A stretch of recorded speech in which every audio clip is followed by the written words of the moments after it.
Welcome to Beirut, Lebanon. This city is Lebanon's capital. It's known for its nightlife, energy, and of course, food. Lebanon has a population of 6 million people. Languages spoken here are Arabic, French, and English. Although things have changed in the past few years, the currency has lost more than 90% of its value in the past year and a half, making daily life very hard for many people who live here. But the Lebanese spirit is resilient and strong. That's one thing I've noticed walking around here. Today I've given myself a budget of $28 to see exactly what I can get. And if you're new to my channel, check out other cities from Bali to New York for my Cash Challenge series. To start off my day in Beirut, I go to this place called Kake Square. Kake is a famous type of Middle Eastern bread baked in a flame oven. It's crispy on the outside but warm on the inside, and usually they add some sesame seeds on it. I can't wait to try this.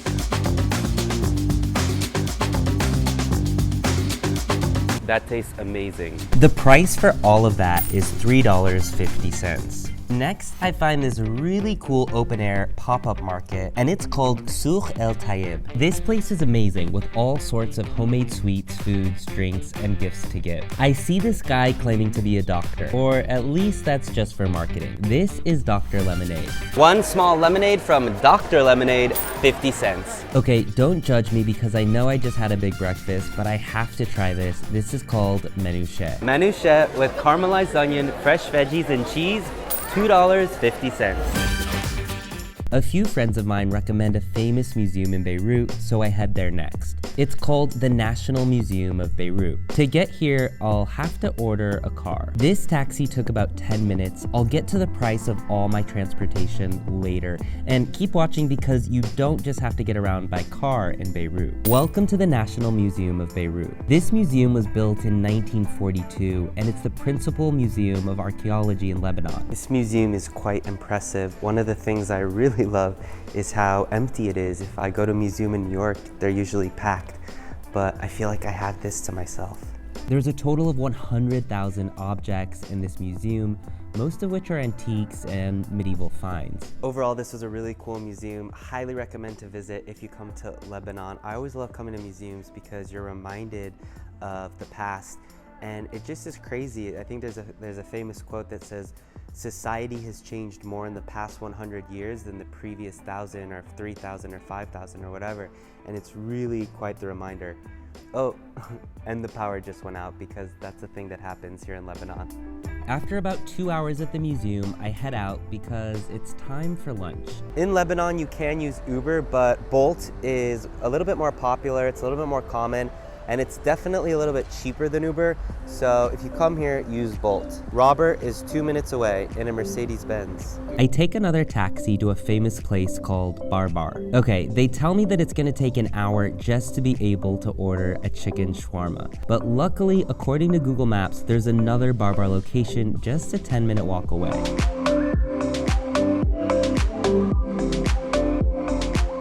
That is what I call food fast. They're really quite trusting here because you order your food there, and then I assume I'm supposed to pay here. No one told me anything. 40,000 lira at today's exchange rate is about $2.50. Next, I'm craving something sweet, so it's time for local dessert. This all looks amazing. I don't even know which one to start. Their desserts here have pistachio, dates, turmeric, some of the most healthy things you can imagine. Of course, they add sugar and stuff, so they are ultimately desserts. But just compare that with like the US dessert industry, which is like centered around sugar, donuts, cakes, cookies, brownies, ice cream. I'm really excited to try these. Shu bedek minni. I believe that means how much is it? For all three of that, it's only 10,000 lira, which is about 50 cents. Okay, if you're used to American desserts, you probably won't like these because American desserts are very, very sweet. And these are a lot more subtle in their flavors and their taste. But personally, I love it. Because of the fuel crisis, the currency crisis, the electricity crisis, Bolt actually offers a motorbike option. So you can literally order a driver on a motorcycle to come get you, and then you ride behind him. And it's cheaper than a car, it's faster than a car, it's not as safe, but I gotta give this a try. Do you guys have a helmet? Sorry, no English. Sorry, no English. How's this guy gonna get through? Oh God, custody. Here we go. Now I know what they mean when they say the light at the end of the tunnel. Oh my God. And that's what it's like to ride a motorcycle in Lebanon. So let's add up all my transportation costs for the day and call it $5.50. I walk by and see this kid selling coffee on a sidewalk. One Wahad Ahwe.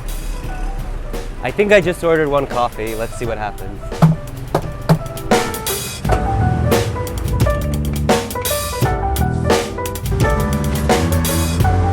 All right, so a bottle of water and a coffee is gonna be about 50 cents.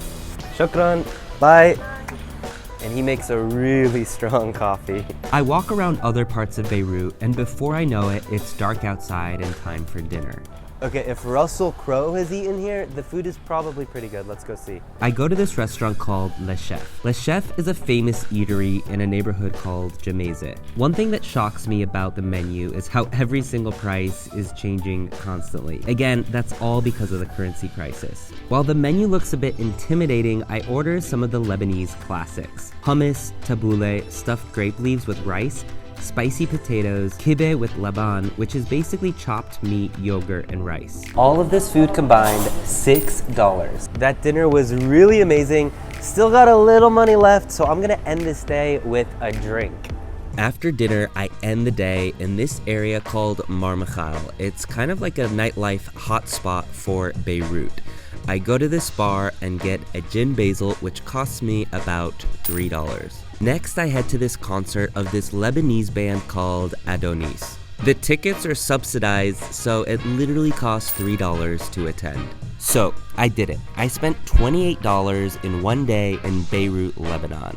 I didn't really have to sacrifice much, and I didn't splurge either. Check out where else I've been to, and let me know in the comments, which city should I hit up next? And how much money should I spend?